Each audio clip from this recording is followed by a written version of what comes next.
encore plus extraordinaire. J'avoue que quand j'ai vu ça, je me suis un petit peu frotté les yeux pour voir si ce que je lisais était exact. C'est la déclaration qu'a faite Jacques Attali lors d'un colloque qui s'est tenu à Paris. C'était au musée du Quai Branly, là, au musée des Arts Premiers.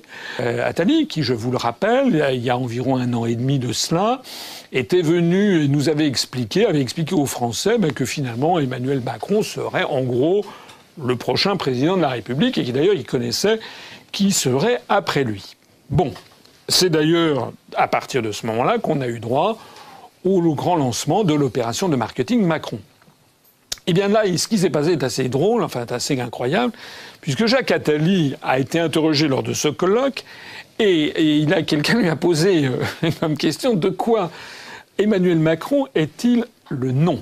Et Jacques Attali a répondu textuellement ceci, alors je le lis pour ne pas me tromper. Monsieur Attali a répondu de quoi Emmanuel Macron est-il le nom du vide de la politique française. Il n'incarne que le vide, que cette gauche qui veut à la fois être au pouvoir et ne pas y être, parce qu'elle déteste la gauche de gouvernement. Il est le nom de ceux qui rêvent que la gauche ne soit pas au pouvoir. Emmanuel Macron a un talent fou, ça c'est ce que dit M. Attali. Je l'ai repéré tout de suite, dit Jacques Attali, présenté au candidat Hollande, donc il confirme que c'est bien lui qui a créé le personnage politique Macron. Je l'accompagne toujours, je lui dis d'ailleurs ce que je pensais, si seulement il se saisissait d'un programme. C'est un assassinat en règle. Ou plus exactement, c'est une espèce d'injonction. À l'évidence, M. Attali et les gens qui pilotent toute cette opération Macron s'impatientent de voir que leur poulain, qui a été lancé, enfin, c'est inimaginable. La couverture médiatique de tous les grands médias du pays est à la disposition de M. Macron. On sort des sondages extraordinaires. Paraît-il qu'il y a 34, 35, 38% des gens qui rêveraient de voir M. Macron à l'Élysée, etc. Moi, j'en cherche toujours autour de moi. Moi, je n'ai jamais vu quelqu'un qui en pince pour M. Macron. Bon, paraît-il qu'ils sont 38% de la société française d'après les sondages.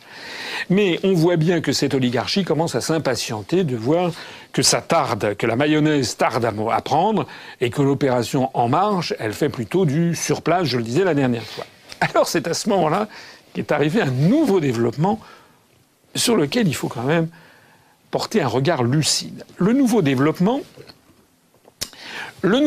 il s'est produit il y a quelques jours. D'un seul coup, toute la presse française nous a expliqué que, ça y est, le mouvement politique En Marche qu'avait lancé M. Macron il y a déjà 1 mois et demi, 2 mois, il avait eu droit à toute une couverture média, mais en fait, ça a fait flop. Voilà. Alors, M. Macron avait dit qu'il avait 13 000 adhérents. En fait, on a découvert, c'est le Canard enchaîné qui avait montré que c'était pas 13 000 adhérents. Il y avait eu 13 000 clics d'internautes qui voulaient voir par curiosité ce que c'était que ce truc-là. Entre un clic sur un ordinateur et adhérer, il y a une petite nuance. La vraie raison de ce qui se passe en ce moment, c'est que M. Macron n'a aucune idée. C'est un simple perroquet de l'oligarchie. Et comme il n'a pas d'idée, eh bien, il est allé trouver une société spécialisée en la matière, une société de communication, et dont on connaît le nom. Cette société s'appelle Liegey Müller-Ponce.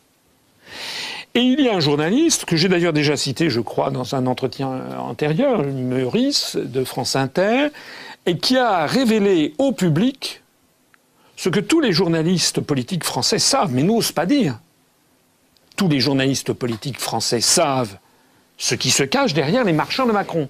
La société Liegey Müller-Ponce. Seul il y en a un qui a lâché le morceau. Cette société Liegey Müller-Ponce, allez sur son site internet. Liegey Müller-Ponce est une start-up en stratégie électorale fondée par Guillaume Liegey, Arthur Muller et Vincent Ponce, 3 passionnés de politique et de nouvelles technologies qui se sont rencontrés pendant la campagne de Barack Obama en 2008. Progrès de la recherche en sciences politiques, open data, big data, nouvelles technologies, nous proposons aux candidats et aux élus des outils qui révolutionnent leur manière de faire campagne et d'interagir avec les citoyens. Alors, cette société se prévaut sur son site internet d'avoir d'ailleurs organisé la campagne de porte-à-porte pour le PSOE en Espagne en 2015, en s'inspirant de la campagne d'Obama. Ça n'a d'ailleurs pas finalement porté chance, puisque, je le disais tout à l'heure, les élections qui ont eu lieu en Espagne, finalement, n'ont pas dégagé de majorité convaincante pour aucun des camps. Mais tout ceci pour dire quoi? Mais pour dire que les marcheurs de Macron, quand on voit des milliers de marcheurs qui se mettent en route, c'est faux. C'est un mensonge. Les journalistes, les journaux qui ont montré ça, on a vu 4-5 personnes à Lille, des jeunes, et puis 1 ou 2 à Toulouse. C'est tout. Il y a fort à parier. C'est presque sûr que ces fameux marcheurs de Macron sont en fait des figurants payés par la société en question. Et s'ils ne sont pas payés, on a dû leur promettre je ne sais pas quoi, une bonne bouffe ou un truc comme ça. Il n'y a pas d'autre raison. Est-ce que vous connaissez autour de vous des gens qui se sont mis en marche pour Macron? C'est se foutre de la gueule du monde. Et c'est d'autant plus se foutre de la gueule du monde, je suis grossier, mais ça le mérite, qu'il faut quand même aussi un moment prendre un peu le recul des choses. Monsieur Macron est ministre de l'économie. Il est au gouvernement français depuis maintenant plusieurs mois, bientôt 1 an. Il est au gouvernement français l'un des principaux ministres. On parle d'ailleurs de lui comme d'un espèce de vice-premier ministre. Et vous avez ce monsieur qui n'a été élu par personne, qui est un quasi vice-premier ministre, et qui nous dit, sérieux comme un pape, qu'il envoie des marcheurs, on voyait dans le reportage du journal La Dépêche, où c'était des élèves de terminale, qui allaient faire du porte-à-porte à Toulouse, où ils se faisaient jeter évidemment par les gens, pour établir un diagnostic du pays. Monsieur Macron est le vice-premier ministre, il a besoin de garçons de terminale pour aller demander aux gens quel est l'état du pays. Mais quelle est la politique qu'il fait? En vertu de quoi? S'il se fonde sur quoi? Et d'ailleurs, à quoi servent les services des renseignements généraux, enfin qui ont changé de nom, du ministère de l'Intérieur?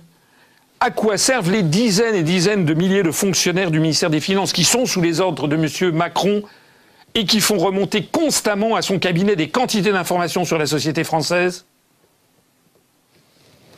Cette affaire Macron montre d'une façon allégorique, incroyable, à quel point en fait les élites qui dirigent la France ont perdu la raison.